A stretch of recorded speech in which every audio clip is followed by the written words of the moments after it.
안녕하세요. 요양보호사 자격시험을 준비하시는 전국에 계시는 요양보호사 어린이 요양의 선생님들 박쌤입니다. 이제 2025년도도 얼마 남지 않았네요. 25년도는 12월 19일까지만 시험이 있기 때문에 이번에 시험을 접수하지 못한 분들은 내년에 시험을 치르셔야 할 것 같습니다.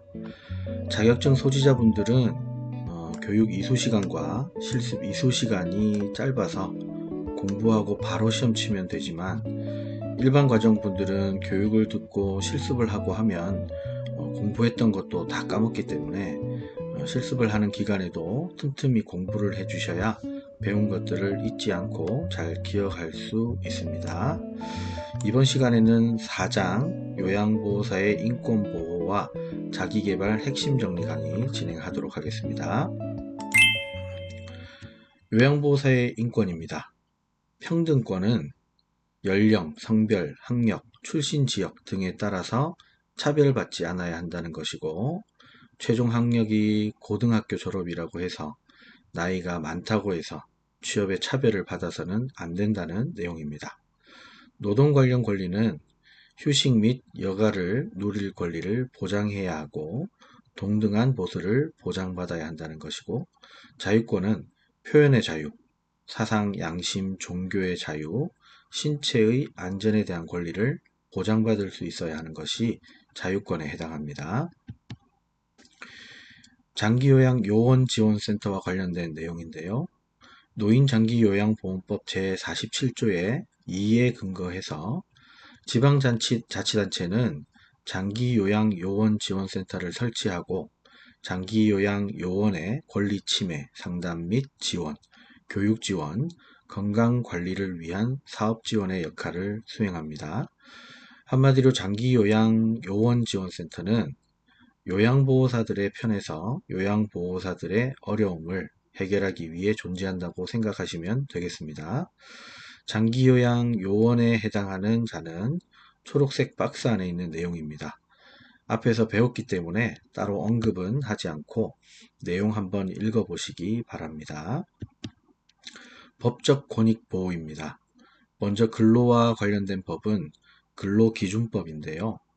근로기준법에 정한 기준에 맞게 근로계약을 체결해야 하고 기준에 미치지 못하면 무효입니다. 근로계약서에는 임금 및 근로시간, 취업 장소와 해야 할 업무, 취업 규칙 등의 내용이 반드시 명시되어야 합니다.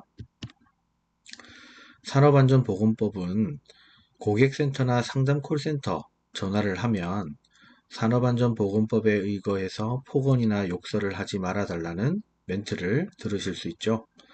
산업안전보건법은 예방적 차원의 법적 보호입니다.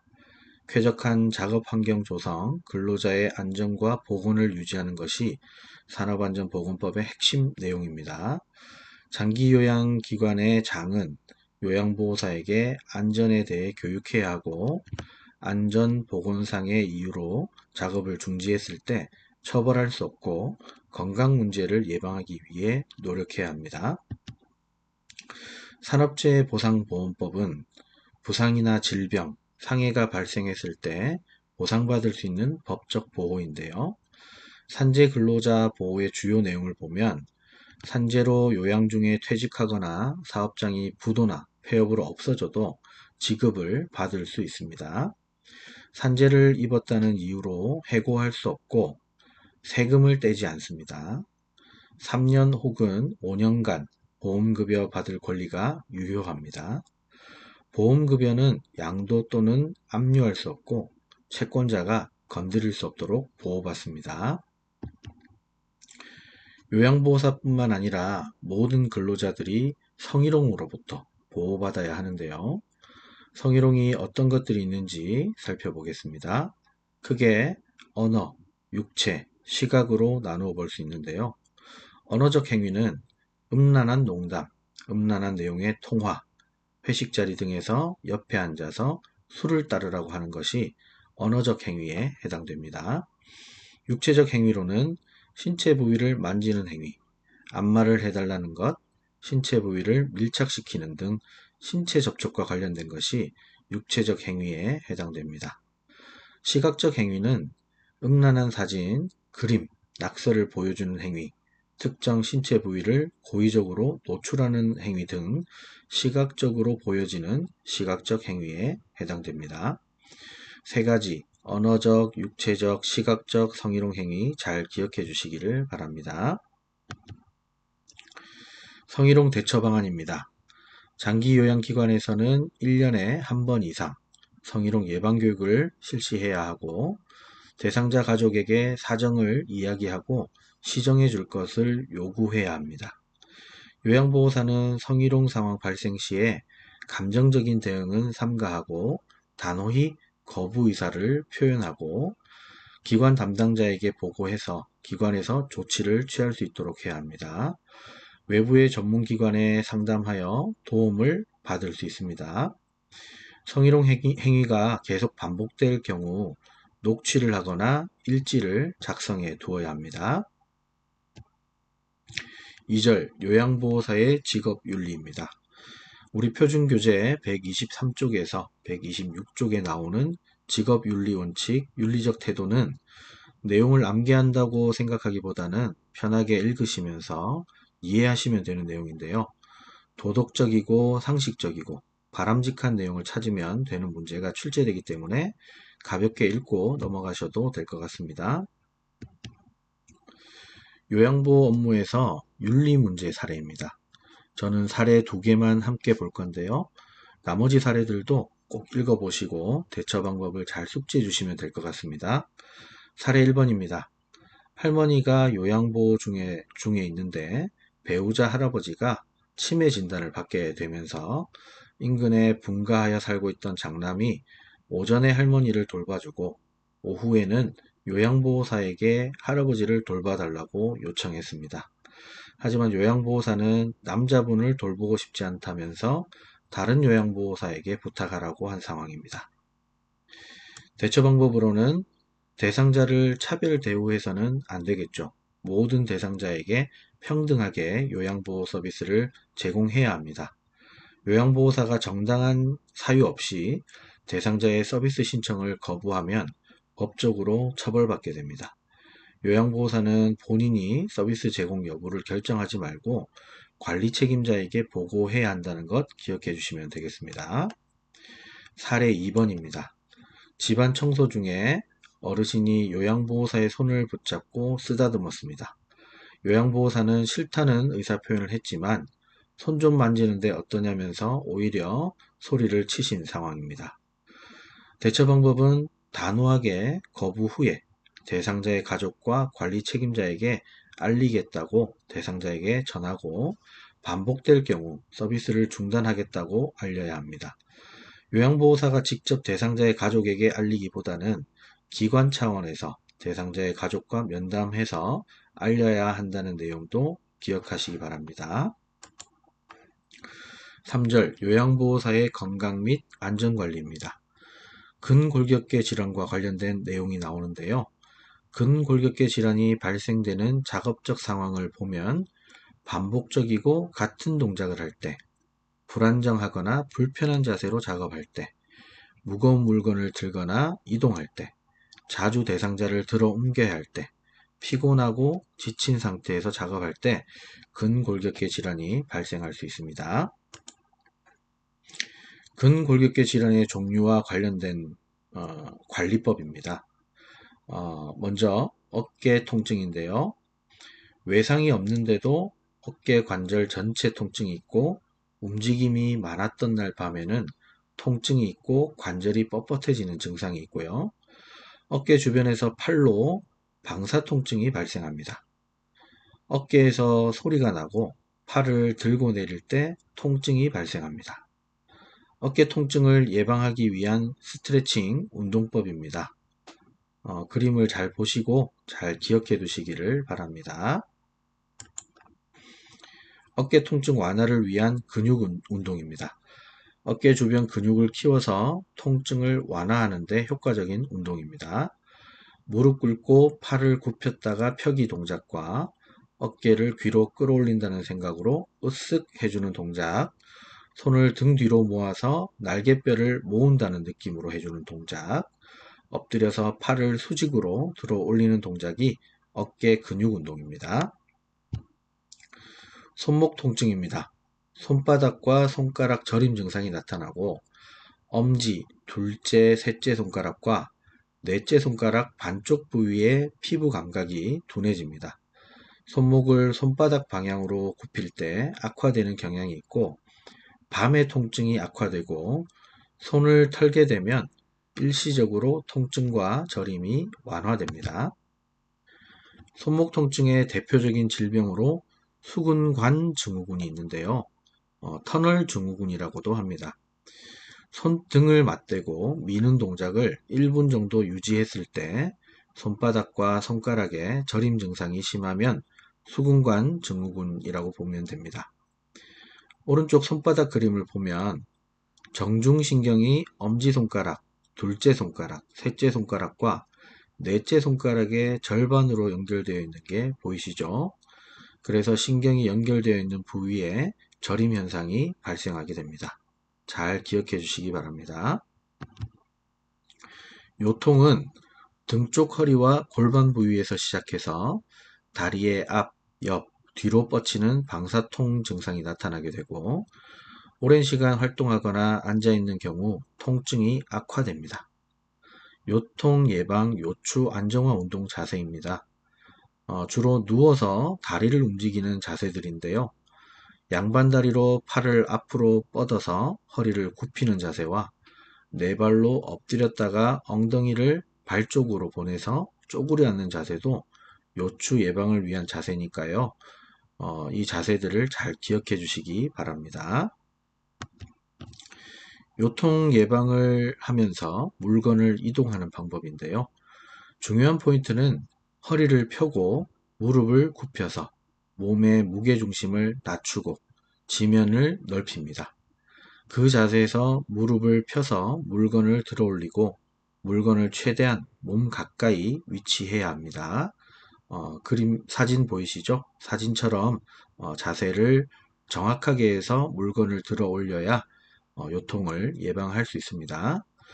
침대 또는 높고 넓은 바닥에 있는 물체를 움직일 때는 한쪽 무릎을 침대나 높은 쪽에 올리고 자세를 낮추어서 움직이면 요통을 예방하면서 물건을 들 수 있습니다.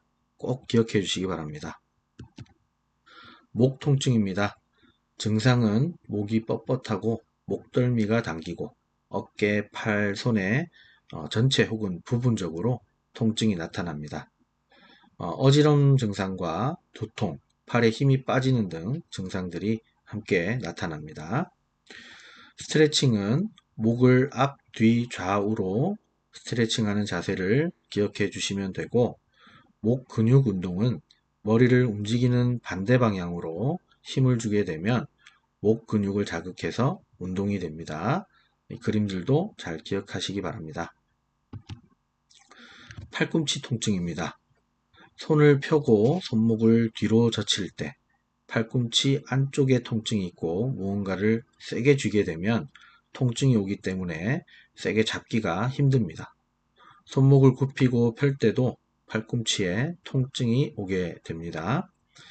팔꿈치 외측에 통증이 있는 경우와 팔꿈치 내측에 통증이 있는 경우가 있는데 내측에 통증이 있는 것을 내측 상과염이라고 하고 다른 말로 골프 엘보라고도 합니다. 골프를 칠 때 많이 발생하는 통증이라서 골프 엘보라고 하는데요. 암기하실 때는 내측의 니은을 거꾸로 하면 기억이 되죠. 내측 상과염은 골프 엘보 이렇게 기억하시면 되고 외측 상과염은 테니스 엘보라고도 합니다. 주로 테니스를 칠 때 많이 발생하기 때문에 테니스 엘보라고 합니다. 저도 테니스 엘보로 고생을 좀 했었는데요. 주먹을 쥐는 것도 아프고 손목을 움직일 때도 아프기 때문에 요양보호 활동을 할 때 상당히 불편하실 수 있습니다. 그래서 스트레칭 운동이 굉장히 중요한데요.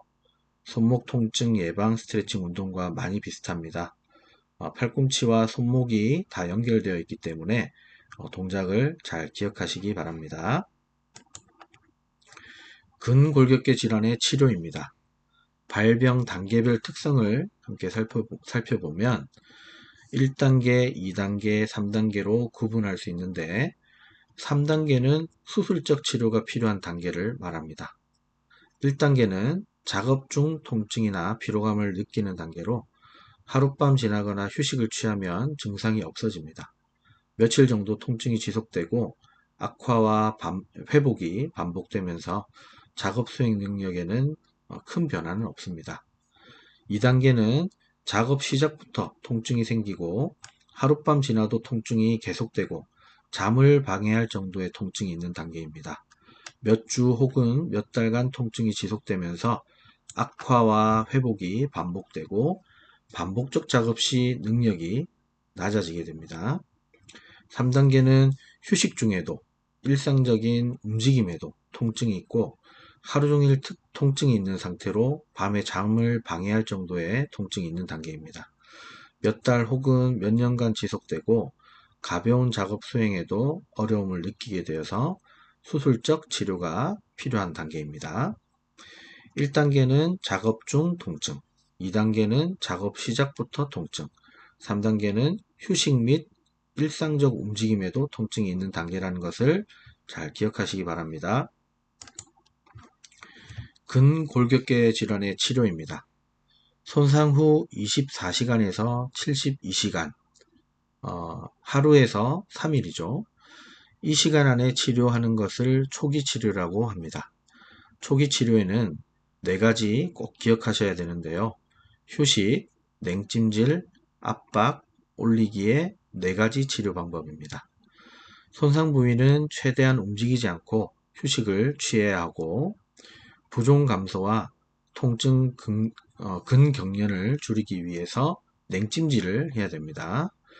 부종 조절과 원치 않는 움직임을 줄이기 위해서 압박을 해야 되고 손상 부위 부종과 혈액을 심장으로 돌리기 위해서 손상 부위를 심장보다 높게 올린다는 것 꼭 기억하시기 바랍니다. 급성기 이후에는 물리치료와 운동치료를 해야 하는데요. 온열치료, 전기광선치료, 견인요법 등이 있습니다. 만성 통증에는 온찜질을 해야 한다는 것도 참고하시기 바랍니다.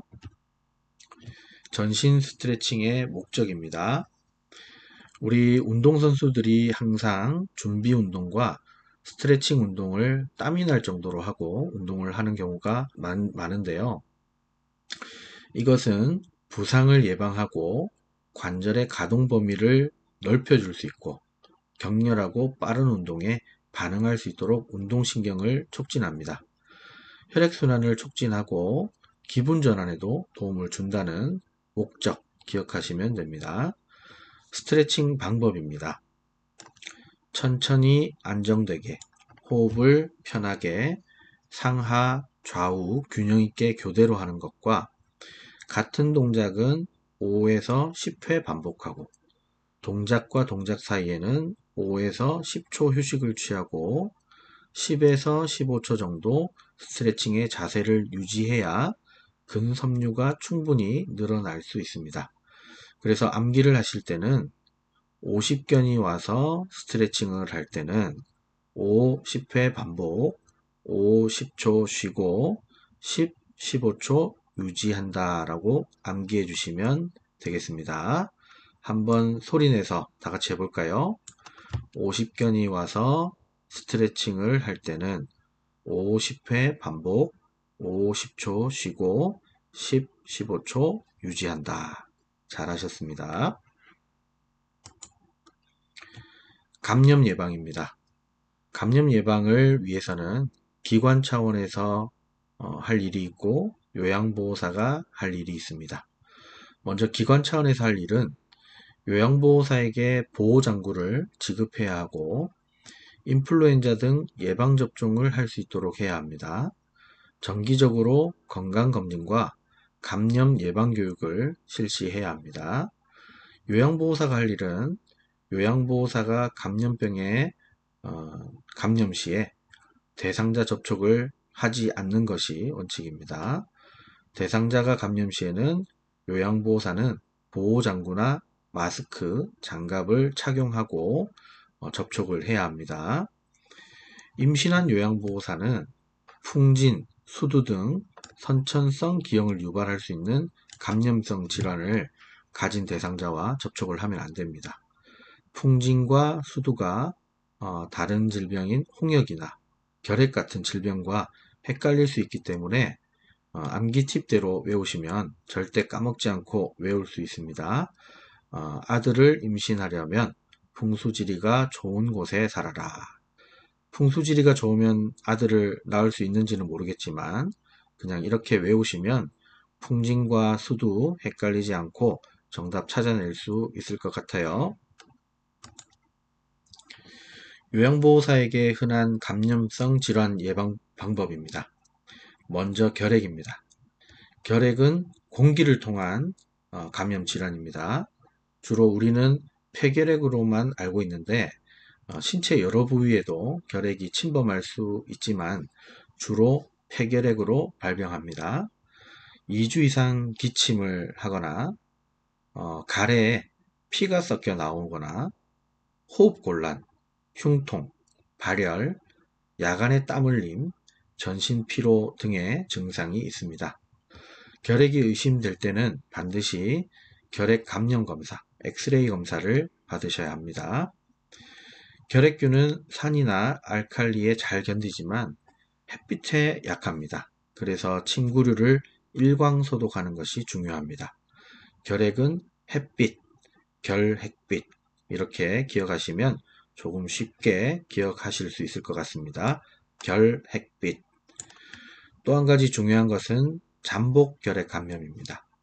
잠복결핵의 암기 핵심은 타인에게 감염시키지 않는 상태라는 것과 면역력이 저하되면 발병한다는 점 꼭 기억해 주시기 바랍니다. 다음은 독감입니다. 인플루엔자 바이러스에 의한 급성 호흡기 질환입니다. 독감은 감기와 조금 다릅니다. 감기는 사실상 불치병입니다. 200여 가지 바이러스에 의한 질병이고 치료약도 예방약도 없습니다. 더 깊이 알면 독감과 헷갈리기 때문에 독감에 대해서만 말씀드리겠습니다. 독감을 사람에게 유발하는 것은 A형과 B형 바이러스입니다. 38도 이상의 발열이 발생하고 두통, 전신쇠약, 마른 기침, 인두통, 근육통 등의 증상이 있습니다. 12월부터 다음 해 5월까지 유행하고 예방접종은 10월에서 12월에 받는 것을 권장합니다. 요양보호사가 독감에 걸리면 일주일 정도 활동을 중단해야 합니다. 독감에 걸리면 일주일, 7일을 쉬어야 한다는 것 꼭 기억하셔야 되는데 조금 쉽게 암기하려면 칠보사라는 독사를 기억하시면 되는데요. 몸에 까치처럼 희고 검은 무늬가 있다고 해서 까치살무사라고 부르지만 물리면 7걸음을 걷기도 전에 죽는다고 해서 칠보사라는 별명이 있고 머리에 점이 7개 있다고 해서 7.4라고도 불리는 독사가 있습니다. 독감하면 독사를 떠올리시고 칠보사를 연상하셔서 독감에 걸리면 7일 또는 일주일 활동을 쉬어야 한다고 암기해 주시기 바랍니다. 노로바이러스 장염입니다. 다른 일반 장염과는 다르게 전염성이 강한 노로바이러스 장염입니다. 11월부터 다음해 4월까지 발생 가능성이 높고 주로 익히지 않은 굴이나 해산물, 오염된 물로 세척된 과일이나 채소를 먹게 되면 장염을 일으킬 수 있습니다. 노로바이러스 장염에 감염된 대상자의 구토물에 의해서도 감염이 될 수 있습니다. 증상은 구토, 메스꺼움, 오한, 복통, 설사와 같은 증상이 나타나고 노로바이러스 장염에 감염된 요양보호사는 2, 3일간 요양보 업무를 중단해야 합니다. 증상이 회복돼도 최소 2, 3일은 음식을 조리하면 안 됩니다. 꼭 기억해 주시기 바랍니다. 오음입니다. 최근에 제가 아는 한 요양병원에서도 8월경에 몇 분이 옴에 걸리셨는데 감염력이 매우 강해서 요양원에 계신 대부분의 어르신과 요양보호사분들이 옴으로 많이 힘들어했다는 이야기를 들었습니다. 옴은 더운 기온에서 움직임이 활발합니다. 그래서 여름철에 많이 발생하고, 옴은 야간에 가려움이 더 심해지는 특징이 있습니다. 피부를 잘 보면 옴 진드기가 파고 들어간 굴 같은 것이 관찰되기도 합니다. 옴에 걸린 대상자와 접촉한 사람은 증상이 있거나 없거나 증상 유무와 관계없이 함께 동시에 치료해야 한다는 것 꼭 기억하시고, 옴은 뜨거운 물로 1-20분간 세탁하고 건조한 후에 3일 이상 사용하지 않아야 합니다. 옴 진드기는 몸에서 떨어져 나온 후에도 48시간에서 72시간 동안 살 수 있습니다. 세탁이 어려운 것들은 3일간 햇볕을 쬐도록 널거나 다리미로 다린 후에 사용해야 합니다. 감염된 사람은 저녁에 온몸에 약을 바르고 일어나서 씻어내야 합니다. 그래서 몸이 가렵고 하면 병원을 찾아서 진료를 꼭 받으셔야 합니다. 머린이입니다. 예전에는 흔했는데 요즘에는 거의 찾아볼 수 없는 감염 질환이죠. 이는 두피 주위에서 머리카락을 잡고 삽니다. 암컷은 3개월간 300개의 석회, 즉 알을 생산합니다. 감염자와 직접 머리 부위 접촉을 피하고 침구류나 머리빗은 공동으로 사용하면 감염될 수 있습니다. 두피에 심한 가려움과 긁은 상처가 생기게 됩니다. 치료를 위해서는 살충 성분이 포함된 샴푸로 치료를 해야 합니다. 치료를 했는데도 석회가 보인다. 그러면 일주일 간격으로 재치료를 해야 합니다. 이는 뜨거운 물에 세탁 후 건조하면 사멸합니다. 감염된 대상자가 앉거나 누웠던 바닥과 가구는 진공청소기를 이용해서 꼭 청소해야 합니다. 요양보호사의 직무 스트레스입니다. 직무 스트레스가 요양보호사에게 미치는 영향을 함께 살펴보겠습니다. 건강상의 많은 문제와 사고를 발생할 수 있는 위험 요인이 됩니다. 극심한 스트레스 상황에 노출되거나 성격적 요인으로 신체의 구조와 기능에 손상을 발생시킬 수 있습니다. 스트레스를 받으면 어떤 분들은 저처럼 폭식을 하는 분도 있을 거고, 흡연을 하거나 술을 많이 마시거나 수면제를 남용하거나 대인관계를 기피하고 자기 비하 및 학대 행동을 하는 행동의 변화를 발생시킵니다. 업무 수행 능력도 저하되고 결근이나 퇴직을 할 가능성도 높겠죠. 우울 등 정신건강이 저하되고 자살과 같은 극단적 병리적 행동을 유발할 수 있습니다. 그래서 스트레스 관리가 매우 중요합니다. 요양보호사의 직무 스트레스 요인으로는 거동이 불편한 환자나 장애인의 일상생활을 활동을 도와야 하기 때문에 위험이 따르고, 신체적 노동 강도가 매우 큰 것이 요인이 되기도 합니다. 대상자의 욕구에 따라 자신의 감정을 조절해야 하고, 특히 치매 등의 원인으로 돌봄의 요구가 큰 경우에 감정 노동의 강도가 매우 커지기도 합니다. 직무 스트레스를 예방하는 방법으로는 정해진 근로시간을 초과하지 않도록 근로계약을 분명히 해야 하고, 요양기관에서는 근로자가 휴식을 취할 수 있는 시간과 공간을 제공해야 합니다. 업무 지침을 제공하고 주 1회가량 정기적인 회의 또는 전화를 이용한 정기적인 소통이 이루어져야 합니다. 동료 간의 정기적인 만남을 주선해서 어려운 일이 있을 때 서로 지지가 이루어지도록 해야 합니다. 직무 스트레스에 대처하는 방법은 스트레스나 우울증 증상을 빨리 인식하고 대처해야 빨리 좋아진다는 것을 알아야 합니다. 혼자서 힘들어하지 말고 직장 동료나 상사, 가족이나 친구 등 상담할 수 있는 사람이나 도와줄 사람을 찾아 의논을 해야 합니다. 스트레스나 우울증이 계속되면 휴양이나 약물 치료도 고려해 봐야 합니다. 스트레스 대처 방안으로 몇 가지 기법이 있는데요.